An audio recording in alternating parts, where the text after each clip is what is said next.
नमस्ते, स्वागत है आपका वॉट कार इंडिया की प्री ओन्ड बायर्स गाइड के एक और एपिसोड में।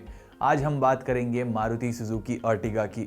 अगर आपकी फैमिली बड़ी है और आप रोड ट्रिप्स पर अक्सर जाते हैं तो ये वीडियो काफ़ी काम का साबित हो सकता है। अगर आप एक प्री ओन्ड मारुति अर्टिगा खरीदना चाहते हैं तो कौन से ऐसे नोन इश्यूज़ हैं जिनका ध्यान रखना चाहिए, या कौन से वेरिएंट और किस कीमत पर इस गाड़ी को खरीदना चाहिए, इन सभी विषयों पर आज इस वीडियो में चर्चा होगी। अब सबसे पहला सवाल, अर्टिगा कंसीडर क्यों करें? मारुति अर्टिगा का सेकंड जनरेशन मॉडल जो 2018 में आया था, इसे आए हुए बाजार में 4 साल हो गए हैं, लेकिन ये अब भी बेस्ट सेलिंग कार्स में से एक है। मारुति महीने की 10,000 से ज़्यादा अर्टिगा तो आराम से बेच ही लेते हैं, और ये इसलिए क्योंकि गाड़ी रिलायबल है और इसका ट्रैक रिकॉर्ड भी पक्का है। एक और मायने में ये पक्की है और वो है इसकी प्रैक्टिकलिटी।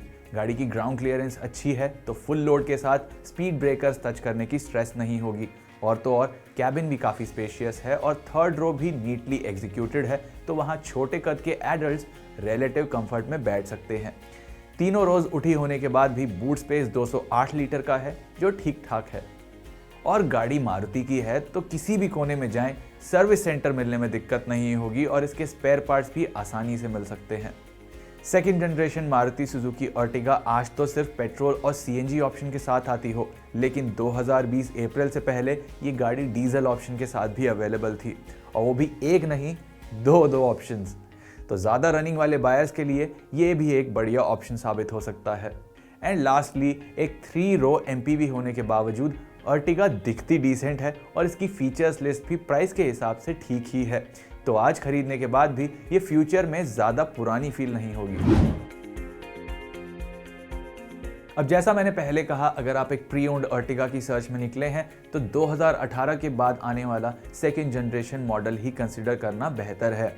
ये मॉडल पुराना नहीं दिखता, इसका डैशबोर्ड लेआउट भी प्रीमियम है, स्पेस अच्छी खासी है और इसमें मॉडर्न डे फीचर्स भी मिल जाते हैं, तो आप इस गाड़ी को लंबे समय तक रिटेन करना चाहेंगे।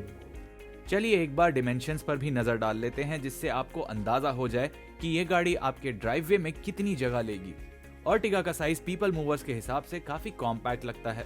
बाकी व्हील बेस और बूट स्पेस भी ठीक है, तो फैमिली वालों के लिए ये गाड़ी काफी सही फिट बैठती है। अब अगर अर्टिगा में इंटरेस्ट जाग गया तो कीमत कितनी देनी चाहिए? 8 से 10 लाख रुपए के बीच अच्छे एग्जाम्पल्स हाथ लग सकते हैं। हमने 2019 से 2021 के बीच के एग्जाम्पल्स देखे, जिनके लिए 6,64,000 से लेके 11,29,000 तक की डिमांड की जा रही थी। इस लिस्ट का स्क्रीनशॉट ले लीजिए और इस प्राइसिंग के हिसाब से ही अपना बजट डिसाइड कीजिए। तो बाजार में निकले तो ये ध्यान रखें कि गाड़ी मारुति है तो रीसेल वैल्यू इसकी काफ़ी ज़्यादा है और प्राइसेस भी ज़्यादा रहेंगे, तो बार्गेनिंग करने में थोड़ी मुश्किलात हो सकती है। और सेकेंड हैंड अर्टिगा की मेंटेनेंस कॉस्ट पर नज़र डालें तो सेगमेंट के हिसाब से स्पेयर पार्ट्स और regular service cost low to mid level के हैं, और इसकी brand value pre owned market में भी अच्छी है, तो जब आप कार खुद भी रीसेल करने के लिए जाएंगे तो इसकी वैल्यू ज़्यादा कम नहीं होगी। अर्टिगा पर 2 साल या फिर 40,000 किलोमीटर की वारंटी भी है, बट आप कोशिश यही कीजिए कि ऐसा एग्जाम्पल मिल जाए जिस पर एक्सटेंडेड वारंटी कवर हो, इससे आपकी ही पीस ऑफ माइंड बढ़ेगी। अगर आपको ये वीडियो पसंद आ रहा है तो आगे बढ़ने से पहले सब्सक्राइब बटन प्रेस कर दीजिए और वो बेल आइकन दबाना ना भूलें, जिससे हमारे लेटेस्ट अपडेट्स पहुंचे सीधा आपके इनबॉक्स में। वैसे ये काफ़ी इंटरेस्टिंग है कि अगर आप एक ब्रांड न्यू अर्टिगा लेने जाओगे तो आपके इंजन ऑप्शंस कंपैरेटिवली काफ़ी लिमिटेड हैं। अगर आप एक यूज्ड कार मार्केट में अर्टिगा खरीदेंगे तो आपको 1.3 लीटर मल्टी जेट डीजल या फिर मारुति का in house developed 1.5 litre diesel का ऑप्शन भी मिल सकता है। इसके अलावा 1.5 लीटर पेट्रोल और सीएनजी ऑप्शंस तो आज भी बिक ही रहे हैं, और ये सभी इंजन्स अच्छी खासी फ्यूल इकोनॉमी भी डिलीवर करते हैं। हमारे टेस्ट में 1.5 litre petrol with mild hybrid ने सिटी में लगभग 10 kpl तक डिलीवर किया, वहीं हाईवेज पर इसने 16.8 kpl डिलीवर किया। और जैसा आप उम्मीद करेंगे, इसके 1.3 लीटर डीजल के भी टेस्ट फिगर्स काफ़ी इंप्रेसिव हैं। सिटी में 15.2 kpl और हाईवेज पर 19.4 kpl। हमने इसका 1.5 लीटर डीजल टेस्ट नहीं किया, लेकिन इसकी क्लेम माइलेज काफ़ी बढ़िया है। हालांकि 1.5 लीटर डीजल 1 साल से भी कम समय के लिए सेल पर था, तो ये बाजार में मिलना थोड़ा मुश्किल हो सकता है। अगर आप सिटी में ज़्यादा चलते हैं और कभी कभी इंटरसिटी ट्रैवल करते हैं तो पेट्रोल और सीएनजी ऑप्शंस बढ़िया हैं। अगर हर दूसरे दिन हाईवेज पर जाना हो जाता है तो डीजल आपके लिए बेटर पिक है। हाँ, आपको 2 पेडल कन्वीनियंस चाहिए तो 4 स्पीड ऑटोमेटिक सिर्फ इसके 1.5 लीटर पेट्रोल इंजन के साथ आता है।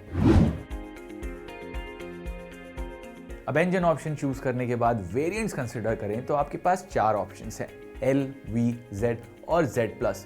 मेरे हिसाब से Z+ वेरिएंट लेने की कोशिश कीजिए क्योंकि फीचर्स जैसे touch screen, rear camera with parking sensors, alloy wheels और ऑटोमेटिक क्लाइमेट कंट्रोल्स इसमें आपको मिल जाती हैं, जो आज की डेट में मस्ट हैव्स हैं। अगर Z+ वेरिएंट आपके बजट से बाहर जा रहा हो तो V और Z में भी आपको ठीक ठाक इक्विपमेंट मिल जाता है। अब अगर आपको मारुति अर्टिगा का कोई प्री ओन्ड एग्जाम्पल पसंद आ जाए तो किन बातों से सावधान रहना है? कुछ ओनर्स ने premature brake wear notice किया है, जिसका मतलब ब्रेक पैड्स और रियर ड्रम ब्रेक्स की थोड़ी तफ्तीश कर लीजिए।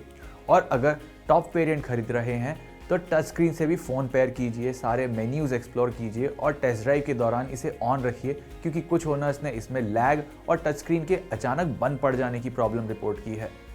और इसका आइडल स्टार्ट स्टॉप फंक्शन भी ढंग से चेक करें कि गाड़ी रुकने पर बंद हो रहा है और क्लच दबाने पर स्मूथली स्टार्ट हो रहा है। इसके अलावा मारुति ने जनवरी 1, 2019 से 21 नवंबर 2019 के बीच मैन्युफैक्चर्ड अर्टिगा पेट्रोल को रिकॉल भी किया था। रीज़न था इसके माइल्ड हाइब्रिड यूनिट के स्टार्टर जनरेटर में फॉल्ट। तो ओनर से पूछें या फिर चैसी नंबर खुद मारुति वेबसाइट पर डाल के चेक करें कि यूनिट रिप्लेस हुआ है या नहीं। तो ये थी कुछ ऐसी बातें जिनका ध्यान रखें तो आप pre owned Maruti Suzuki Ertiga पर एक स्मार्ट डील पा सकते हैं। अगर आप अर्टिगा ओनर हो या किसी और अर्टिगा ओनर को जानते हो तो अपना एक्सपीरियंस कमेंट सेक्शन में शेयर करें, और किसी और प्री ओन्ड कार की जानकारी चाहते हैं तो ज़रूर बताएं हमें। ये वीडियो अच्छा लगा हो तो लाइक और शेयर भी ज़रूर करें। Thank you so much for watching.